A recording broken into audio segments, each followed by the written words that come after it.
It is Issues at Hand here this Tuesday morning, and you are watching it on Church of Uganda Family TV. Thank you for joining us. My name is Bruno Edgard. It is a lovely discussion that we are going to have today, because we are going to enlighten ourselves on the subject of human trafficking, which has become a big problem here in Uganda. We have seen swathes of stories. There was a story in one of the newspapers today about a pastor who was involved in human trafficking, but we've seen so much on human trafficking when it comes to countries, especially in the Middle East and Uganda. So we are going to get into that, and we want to find out how can we curtail this issue of human trafficking here in Uganda. But of course, Issues at Hand is proudly brought to you by Protea Hotel Entebbe, and you can make a reservation and booking today so that you can enjoy the best in terms of amenities like a spa, a gym, a lakeside view, a swimming pool at the hotel, good food,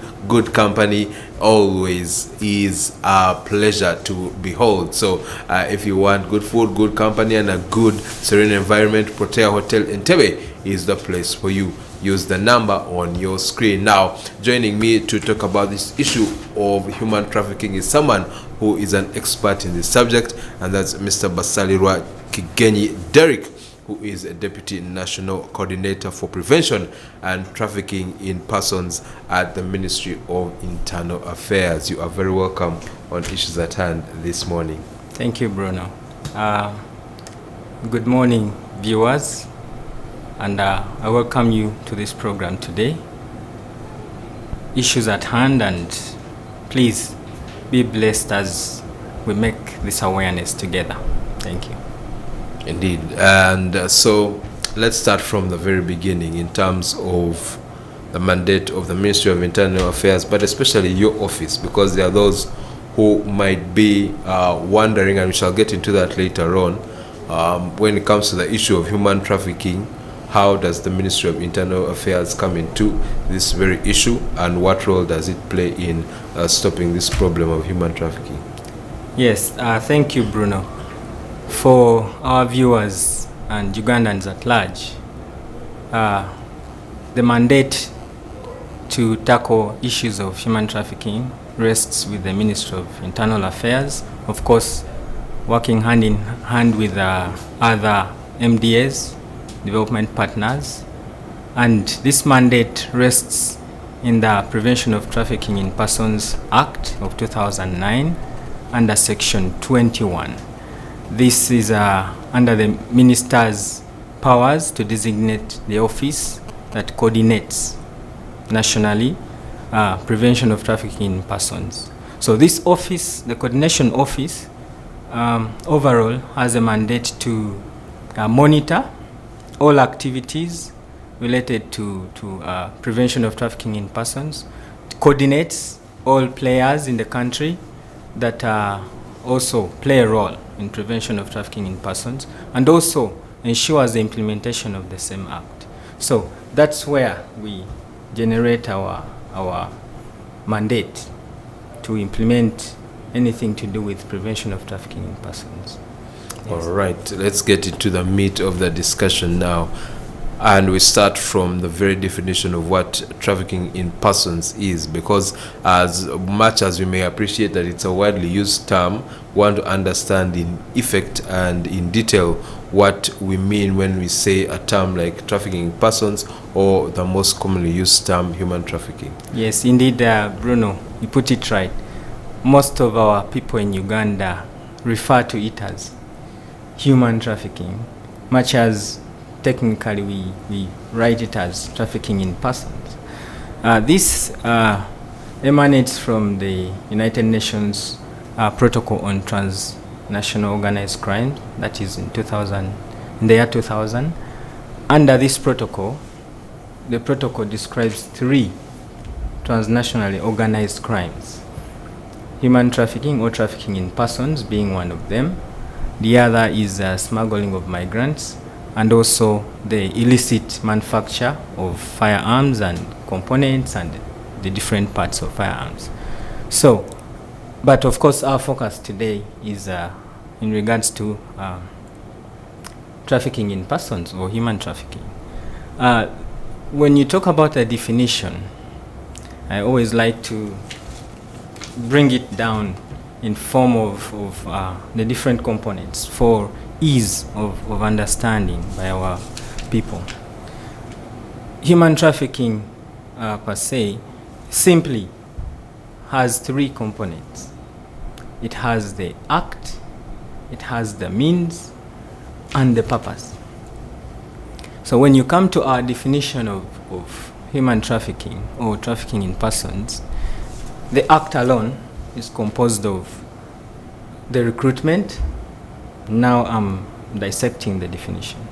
The recruitment, the act of recruiting someone into human trafficking or for the purpose, the act of transporting the individual from one place to another. It can also happen across boundaries. The act of transferring someone. Some people get transferred from home to home or from, you can name it. The act of harboring an individual. The act of receiving, because you realize the perpetrators have a network of sorts. So they happen to take the individual from one place to another through all these actions, and they hand over, or the individual is received by another party somewhere. It could be in the country or elsewhere. So that is a bit about the act, the action, you may say. But when it comes to the means that are used, there are quite a number. One being deceit. People are deceived, they are lied to. It's done in fraudulent manners. Some people are coerced. Others are forced into getting involved in illegal activities. All these culminate into the different means, among others. There are so many different ways people are pulled into this illegal activity. And then from the means, we have people, the purpose by the perpetrator. So we talked of the act, the means, and the purpose. These people who conduct this activity for gain, their main purpose is exploitation. So, sum it up, in brief, the definition, human trafficking is the recruitment, transportation, transfer, harboring, and receiving of a victim, for instance, through the means of coercion, through the means of fraud, through the means of deceit, name it, for the purpose of exploitation. So the sole purpose is exploitation. Of course, exploitation takes different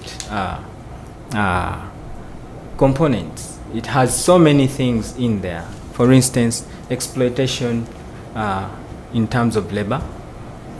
There is sexual exploitation. You talked about the pastor this morning that has exploited people sexually.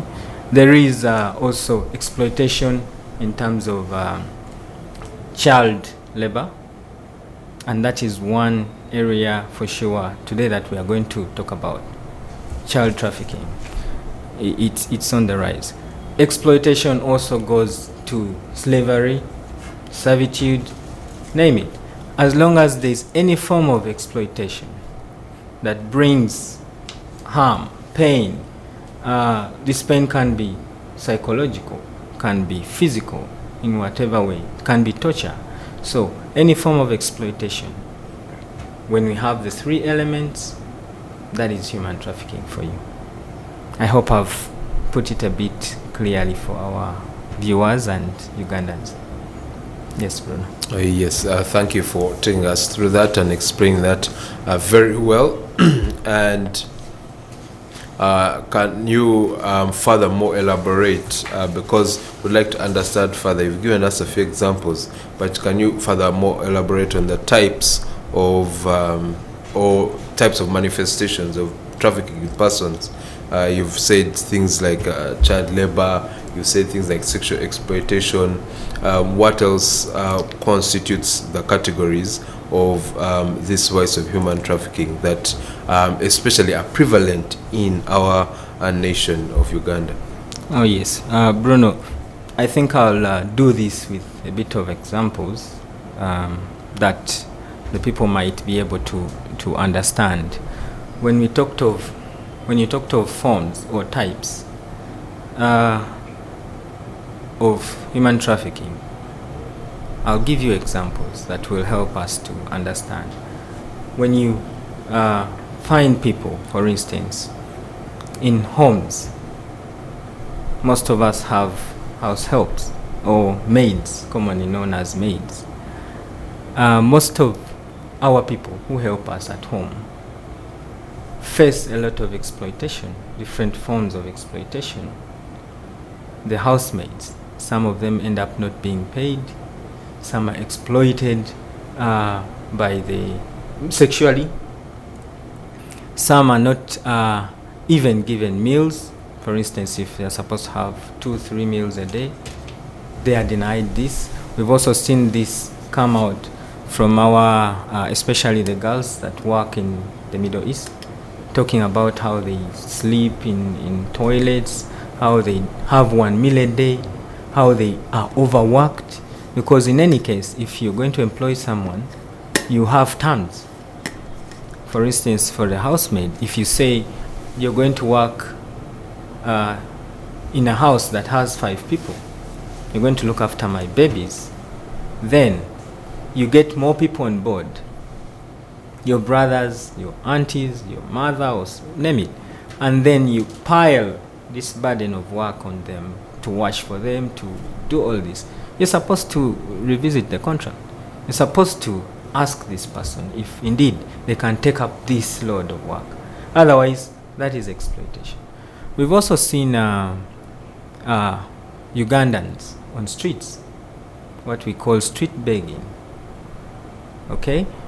You realize that many of the victims are there, but they are being monitored by the perpetrators who trafficked them from the rural areas, from the villages. These perpetrators keep monitoring. Once this person gets money, because this is the purpose, they are being exploited to beg. They get the money, then they look out for them, pick this money from them. This is really a big problem where nowadays you will even find elderly women in wheelchairs on the streets. You will find children. Much as government has done so much to take these kids off the streets, we've seen KCCA doing so much to take them to different homes, and these children end up running back. Many of them, even when they are taken back, for instance, to the respective homes, rural areas where they came from, some of them find their way back to Kampala or to different townships where they now are addicted to the vice. So when you talk of forms, different forms of human trafficking, it goes down to what actually practically happens. We've also seen people who are brought into the country, foreigners, for instance, but they are being used to work in different hotels, maybe, in different manufacturing facilities, but they are exploited. They are not paid. Their monies, probably their documents are withheld. This also happens to our Ugandans elsewhere. These are the different forms that we look at. We see how Ugandans are being exploited. Forms that culminate into human trafficking. We've had cases over the years of child sacrifice. I think, Bruno, you've read through some of these cases. These children don't come willingly. These children are coerced. These children are deceived. These children are abducted. That's one of the other means, by abduction. They are abducted and taken for sacrifice, for witchcraft. This is a form of exploitation, which is not acceptable under the Penal Code, of course, and even under the Prevention of Trafficking in Persons Act of 2009. There is a penalty, which is you end up equally to death, because that is aggravated trafficking in children. So all these other forms that we see, all these other activities that ongo, culminate into the different categories that we talk about. Because of the activity, it will define whether child sacrifice, forced labor, sexual exploitation. These days we even have sexual tourism. But you realize that very many of these victims have been trafficked from elsewhere. What is that exactly? Sexual tourism. We've seen this happen where people come in, or they contract agencies, tour companies, to provide them with escorts. Not armed escorts, but female human beings to give company to these men. I'm not certain, or not with any information, whether we also have the male escorts in this particular business. Of course, we have males who are also engaged in prostitution, but in particular the sex tourism. So these individuals go on these trips, even within the country, with the respective interested parties that pay. They pay a lump sum to the tour company maybe, or the agents that are doing this business. And while there, you're at the mercy of whoever has paid for you. You're liable to do anything sexually, which is limited to that person's discretion. So you can imagine you or a female, a lady, staying a week away with someone, a stranger, a week, for instance, even if it's one day, how much that person can do to you, including killing you. So these different forms Ugandans need to be aware of, and to also, once you're aware of something, you literally will know at least how to least deal with it. And of course, by so doing, you will know where to report or which authorities to run to. For instance, you can run to the Uganda police, the nearest police station, because the police has a unit that handles human trafficking. You can run to our Ministry of Internal Affairs and report to in our office, the National Coordination Office. We have an office there at the Ministry of Internal Affairs, and we shall attend to you right there and then. We also have CSOs in the country, our partners that are helping us with this implementation of the Act to prevent trafficking in persons. So many different CSOs. You can also run to the CSOs nearby that can help with this. But also still we have LCs, we have neighbors. The public actually is the best. We've seen this in social media, we've seen this where people bring out this information and quickly someone is assisted. So even your neighbor can be of help. Even the next person you find, as long as you're in any form of exploitation and trouble.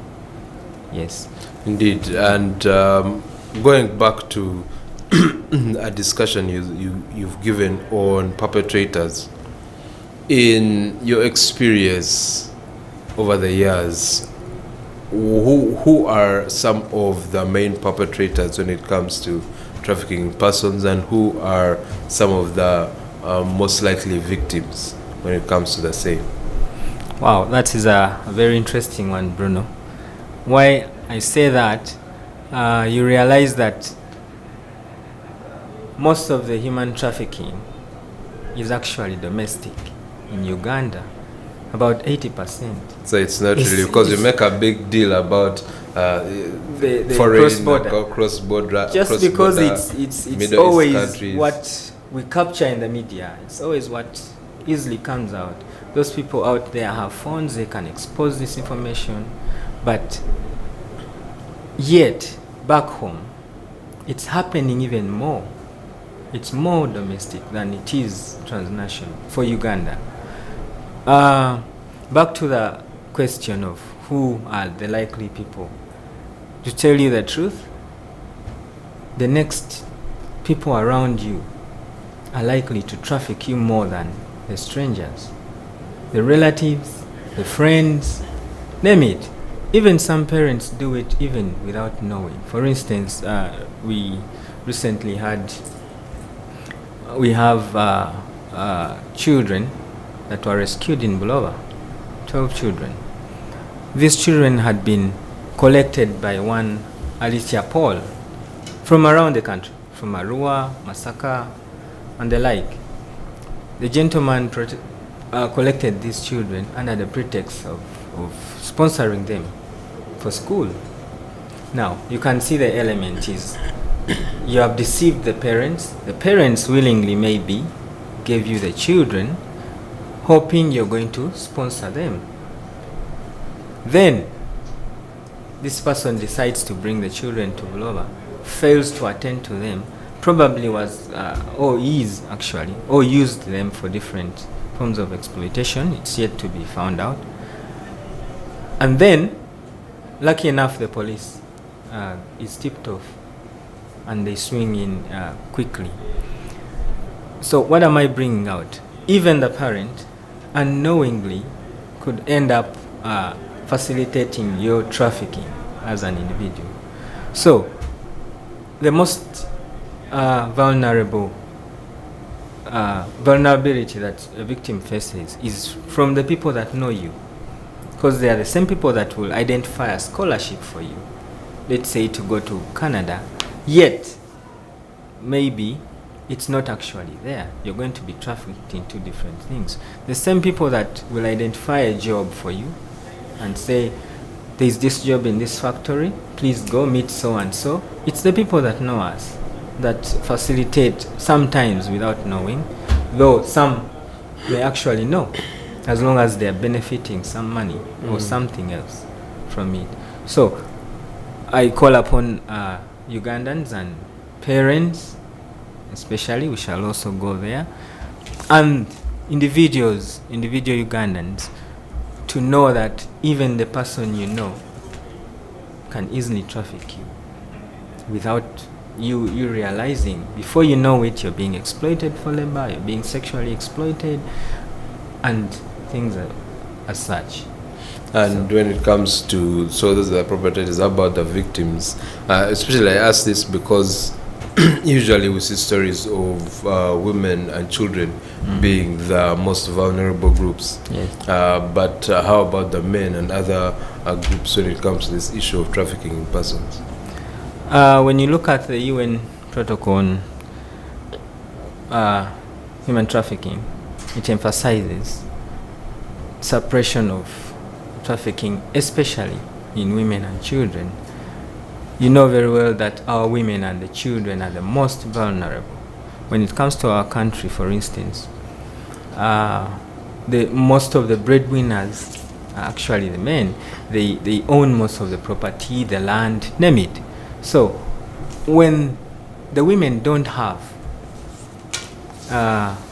sources of income, they don't own such property like land that can give them an elevation to earn a living, and they are largely dependent on the men, which is maybe also built around our social settings.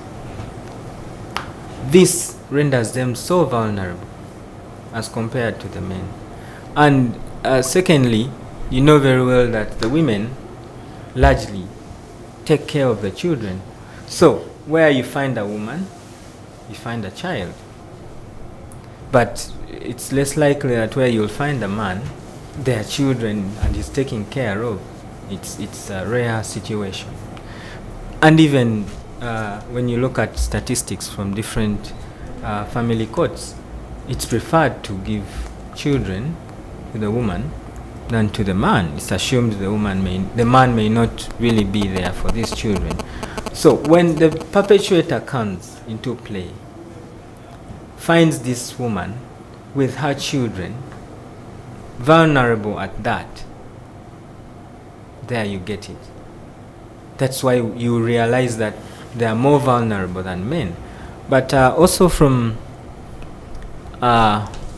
what we know, for instance, the Ugandans that work in the Middle East, you realize that majority of the females work indoors. Being a housemaid, you work from within the house. Now, once someone is held within a boundary, for instance, what happens in there is limited to the owner of the premise. That's why they are prone to more exploitation than the men. Most of our men in those countries work in jobs outside, like cleaning, collecting garbage, you name it, at the airports, in cafeterias. They are in the public. So it limits the level of exploitation. But where the females, our Ugandans, are exposed to boundaries within what you may call a sakati, so much can happen in there. They don't even have someone to cry out to, because everyone else is exploiting them. Some are sexually abused by not one man, but probably by a whole family of the employer. They are denied food, but they cannot cry out. Some are in distant places in the desert areas. They don't even know how to get by to maybe the nearest embassy or nearest police station. So that confinement affects or renders our women more vulnerable than the men. And of course, with the men, even within the country, you realize that most of these perpetrators are actually male. They're the ones conducting these dealings, but also, not to rule out, even women now are engaged in the vice. And it will be easy for the woman to even lure an individual into it with the trust in the woman that they think the woman cannot do it, yet they can also do it. And even part of the perpetrators are family members, as we have seen so many family members convincing their relatives to move from one district to come to Kampala, for instance, and then they find that they are victims of human trafficking. Now, the Bible is clear that there is nothing new under the sun. This is an issue that is not in Uganda for the first time, and it's not the first time we've heard about it, neither is it the first time that we've spoken about it. But why do we continue to see a rise in cases of trafficking in persons? What causes this? Why is it that we cannot sufficiently stem this issue out of our society in Uganda? Wow, that's a good one as well. I'll bring you back to Uganda's Act for Prevention of Trafficking in Persons. It's recent, 2009, and all efforts have been ongoing from that time. However, as we have gone on to create more awareness through the coordination office, through the different partners, CSOs, different development partners like GIZ, IOM, and the different programs, more people have come out. More people have realized what it means when we talk about human trafficking. And that's how we have more numbers now. In fact, I predict that this graph is likely to first go up as we create more awareness, like today. That's dangerous. Yes, it's because why I'm saying this is not that the perpetrators are going to do this more than before, in my imagination. It's that the public is now aware, or will get more aware about the vice, and now they'll start picking on what they thought was normal and report. Oh, most definitely. That's what I mean, yes. For instance, I've given you an example of our housemates out there who are not aware that they're being exploited. Now they can know and try and report themselves or their situations. I often ask this question when we are creating awareness, and still I pose it to whoever is listening to us today. It goes to both men and women. Do you know how your maid or house helper gets to your home, prior to getting to your home, because most of the responses I've got in our trainings, participants tell you, I only sent 50,000 for transport, for instance. I only sent money for transport. I only called my uncle, my auntie to get me a person to help us at home. But what happened to this person? How was the person recruited into this informal employment at your home? You might realize that many of these people are either coerced. Maybe the parent in the village says, I don't have tuition for you, just go and start working, when the girl is not ready to do this. Or they're even lied to that I'm taking you to the city, the town, and you're going to get this much money, you're going to do this kind of work. In the process, once they're on the bus or something, they realize maybe they are coming to a home to work. And for how much, they don't know. And then the other element is usually where our housemaids, for instance, are required, or whoever sent them to work requires the employer to send the money back to the other person, not to actually the person who is working. Payment. It's the house salary. Exactly. So why would you send it to whoever is not laboring in real time? You know, depending on how you've agreed, but many are exploited in that form as well. Their money is sent to another person who spends it, and this person is laboring. That is complete exploitation as well. So this is how it goes down in one way or the other. Indeed, and it's sad that is happening, but I like the answer you've given in the fact that we're going to see a rise in the report of the cases, because remember, we're going to say, okay, this is human trafficking. I didn't know about it, but this is human trafficking. And well, for instance, in 2021, we had 421 cases. In 2022, our report shows an increase to 1,200 cases. Imagine that. Because of all the awareness that is ongoing, or that has been ongoing by my predecessors and the others, and the CSOs and the like, these numbers keep increasing. So eventually, I'm sure the curve will go up, but it will also hit its apex and maybe start going down, maybe in the nearby months or years to come. So this awareness is very crucial.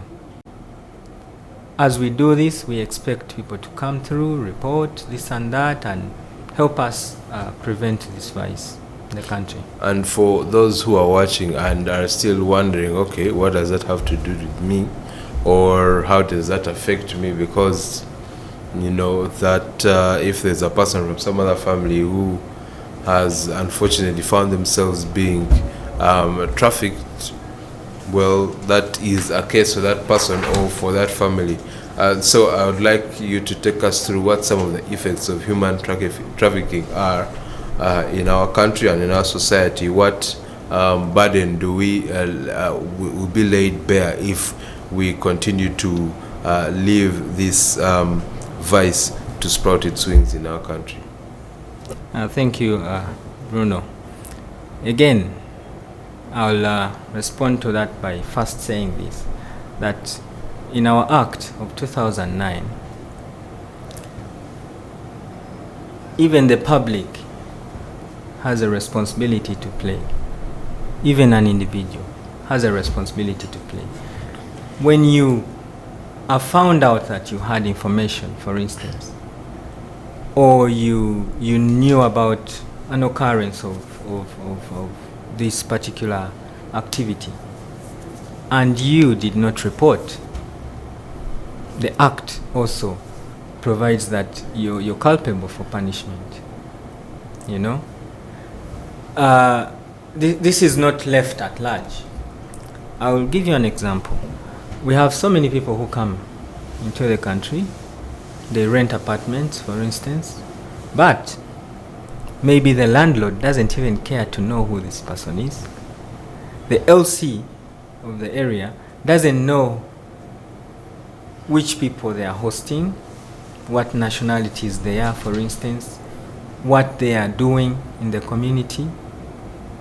And not until we have a tip or the police realizes something and jumps in to find that in a house or in a given home, there are quite a number of people held there, confined there.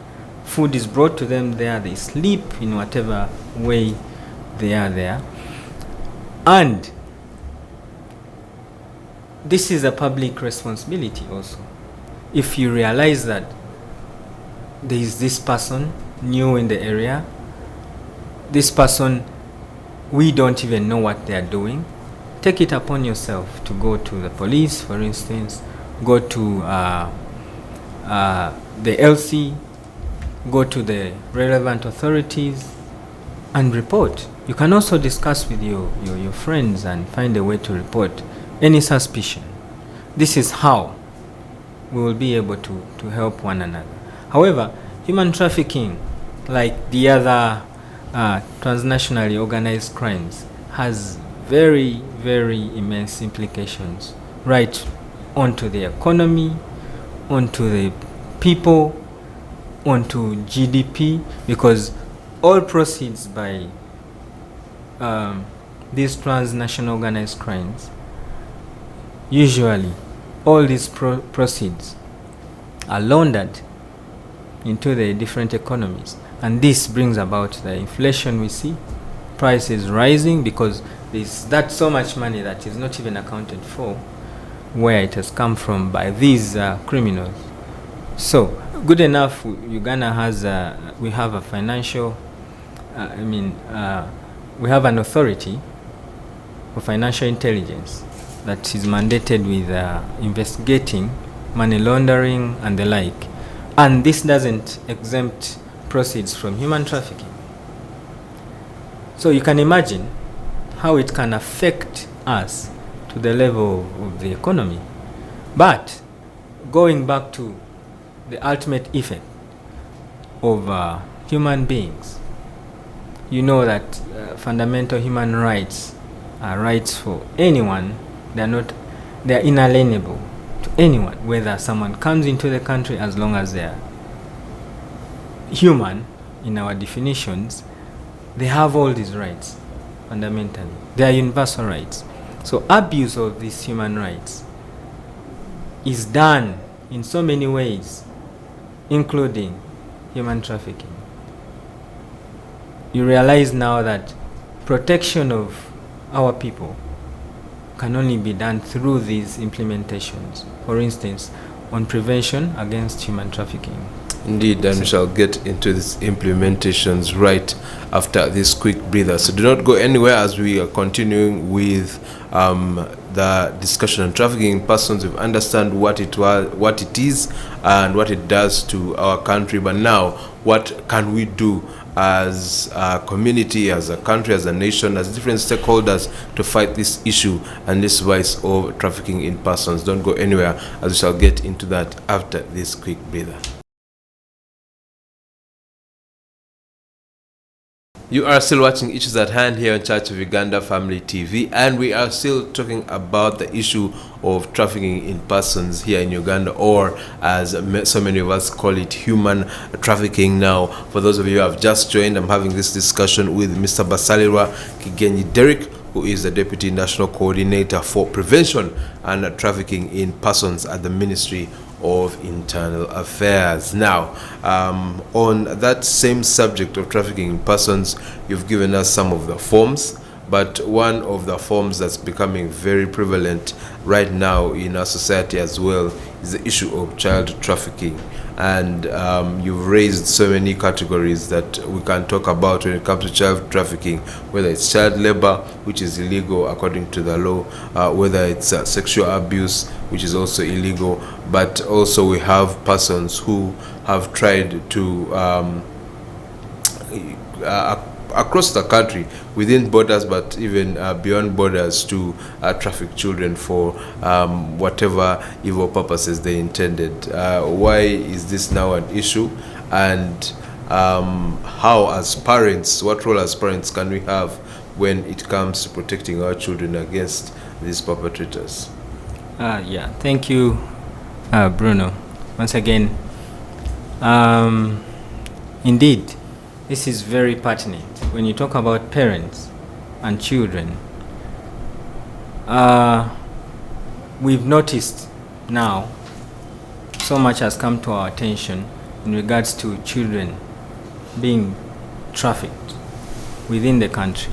Recently, we had police is investigating a case of one Alicia Paul in Bulova, those 12 children. But also there was another Biaruhanga, a taxi driver in Shema, who was trying to drive away about 12 children in his taxi.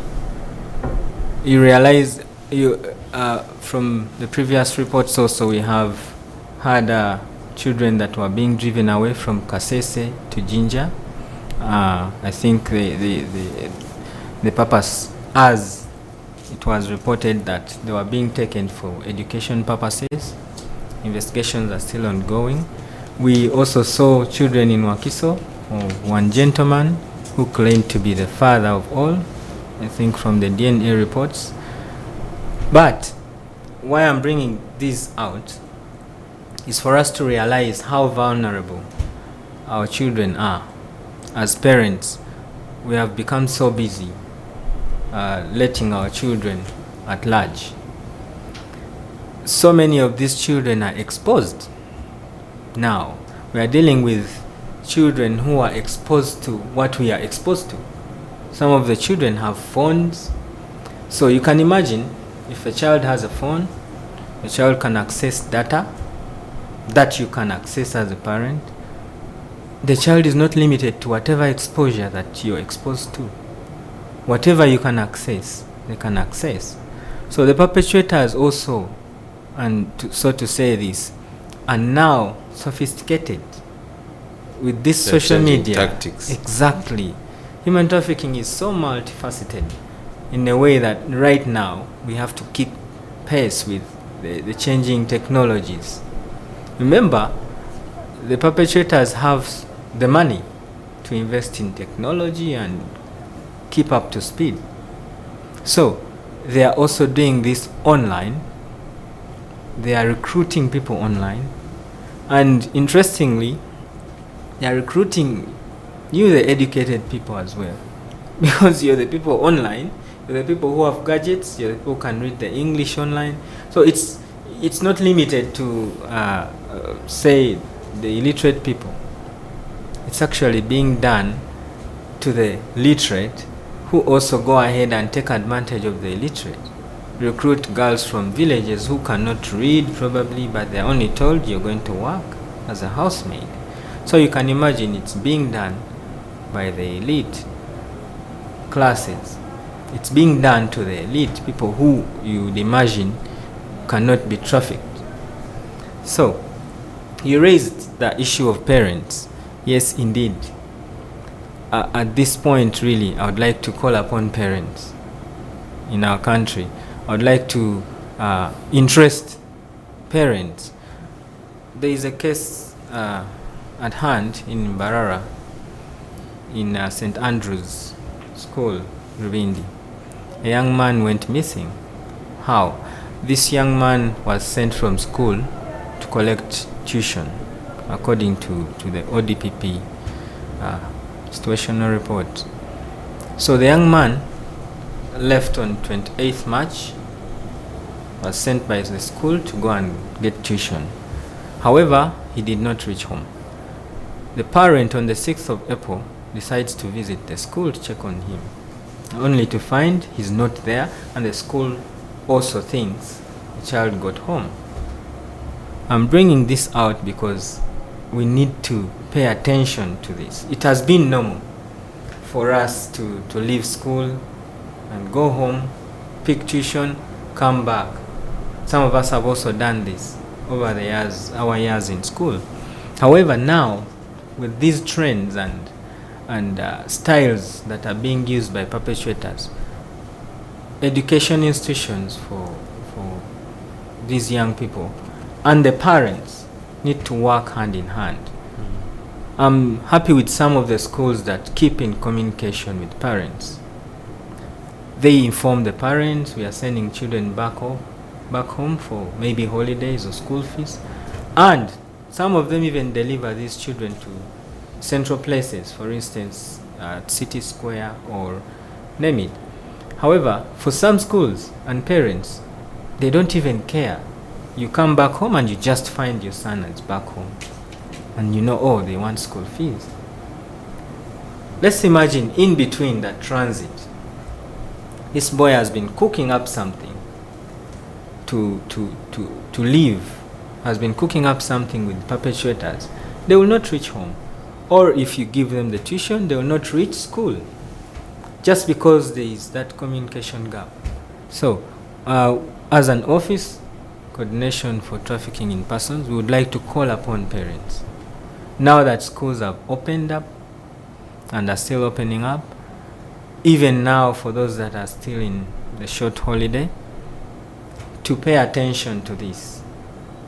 Anyone can take advantage of it. And of course, with, like I said, with information technology that is rising rapidly, with all the AI and the like, you realize that it has become more complicated to even prevent all these vices. But we definitely are at it as government. And as government, as we come to the close of the discussion, what solutions are you putting forth? What solutions are there to kicking this vice out of the country? And what solutions can you give to, can we participate as the rest of the public? Yes, you've spoken about parents and school institutions, but the rest of us, what can we do when it comes to, alongside government, when it comes to fighting this vice of human trafficking? Thank you, Bruno. Indeed, like I mentioned earlier, when the public comes out, when the public gets involved, this is our call to you, the public. We need you to get involved. We need you to come out. We need you to report any suspicion that you may come across. This is what is going to help us. Together is how we are going to prevent human trafficking in the country. But as MDAs, as civil societies alone, that makes it complicated, because you cannot generate information unless it's given to you by the public. So one of the ways that government has come out to do this through the coordination office and our CSOs and different development partners is we have embarked on serious and more awareness campaigns. The other is right now we are working hand in hand with GIZ to formulate what we call district task forces against trafficking in persons. So we hope that by decentralizing, because at the national level we have a national task force for prevention of trafficking in persons. Now, if we decentralize this also to the district task forces, we also empower the lower level to participate through the district leaders. The RDCs are on board for those districts where we have actually piloted, and it's very promising. The different chairpersons, LC5 chairpersons, they have welcomed this, and many of them actually, in one of the sessions, one RDC mentioned that he always thought human trafficking was about crossing the border. He never knew that it actually happens around us. You can imagine. So, with the formation of district task forces, we bring so many people on board, because the district task force has the district leadership, it has CSOs in the district that can participate, it has community development officers. If there is a regional office for immigration, the immigration officer must always participate. The border immigration officers are on board. The border security officers get on board. So by spreading it down and widely, this is another strategy that is going to work for us. Of course, Of course, the other is we are pushing hard to have shelters at least for the government, because one of the other major thing is to manage victims of trafficking. Victims of trafficking have so much that happens to them: trauma, physical damage, psychological damage. So they need help. We have an approach, a humane approach towards victims of human trafficking. We don't victimize them whatsoever. They are always protected. And in our act, we promote the implementation of protection for victims of human trafficking, assistance for victims of human trafficking, and support. This can also be done by the public.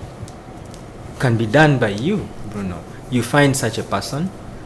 You may not really maybe have a place to put them, but just because you reported to the police or to the NGO nearby that could help, you have helped to assist this person. You have helped maybe with their protection. If you have anything else that can be of help to the person, you extend it. But even just going ahead to report is quite good enough. Okay. And we need to ensure that we use our power to blow the whistle on this vice, especially when it's prevalent within our families, our homes, and that's how we start to rid this vice out of this country. Thank you so much for taking us through human trafficking, and it's always good to hear from the Ministry of Internal Affairs, and it's good to hear that we are seeing the government and other stakeholders do their part in tackling this issue, and we must do ours, like our guest has said. That's Mr. Basalirwa Kigenyi Derrick. We must do our part. We must report.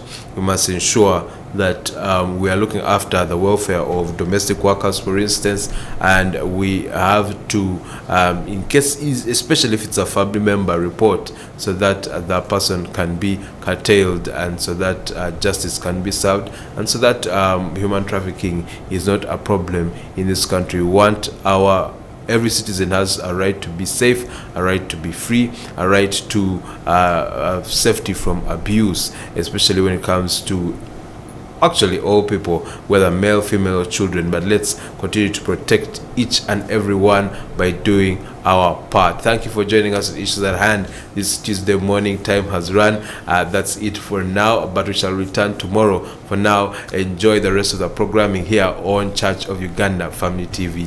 God richly bless you.